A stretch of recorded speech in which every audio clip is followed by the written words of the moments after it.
Hi, I'm Josh Campbell with OSU Extension, and I'm going to talk to you about a little project I did this summer in my garden. I have never done this before, but I grew some sweet potato in buckets. Uh, it's common to grow sweet potatoes in ground. You can grow them in containers, but this is my first go at it. So I just kind of wanted to talk you through what I did. I started with some sweet potato slips earlier this summer. Those are little vegetative growth parts that come off of a sweet potato. You clip those off, and if you root those into the ground, you can form a sweet potato vine. And so I started with those slips, and they've just kind of hung out in these buckets. I haven't taken as good a care of them as I probably should have, but I watered them occasionally and just kind of let them grow up on this fence behind me. And it's been about 110, 120 days since I started them. The vines are kind of starting to yellow and die back a little bit. I figured I would go ahead and dig in and see what I've got in the way of sweet potatoes in these containers. All right, so what I'm gonna do now is I've taken a wheelbarrow and a little sifting unit that I've made. It's the same thing I use for when I sift my compost.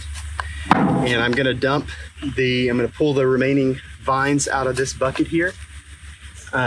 Dump the soil on top to sift out the soil so I can reuse it again.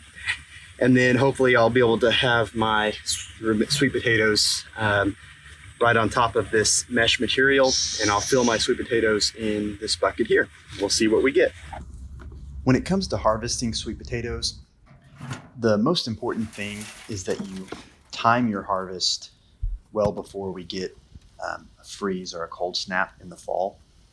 If you allow your sweet potatoes to stay in the ground after we get a freeze, it usually causes the sweet potatoes not to store or to rot really, really quickly. So timing of harvest well before a cold weather event is really important for having sweet potatoes that are going to be a good quality and have the ability to store through the winter. So that first bucket didn't give me a huge yield of sweet potatoes, but in fact, most of them are smaller than what you would maybe imagine buying as like a baker type sweet potato. They're more fingerling size, but still a good amount of sweet potatoes for a small container like that, and it'd be fun to cook these up. So really what I wanted to show here is that even with a small amount of space and just a container, one or two containers, you can grow a variety of things. And in this case, sweet potatoes, my first go at growing sweet potatoes in a container.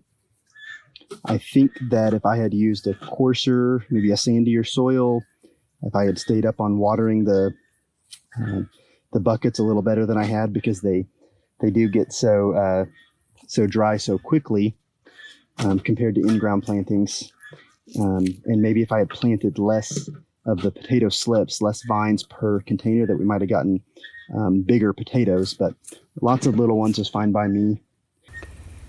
If you want to learn more about growing in containers or growing sweet potatoes specifically, you can go to our fact sheet website and search for more information on the subject.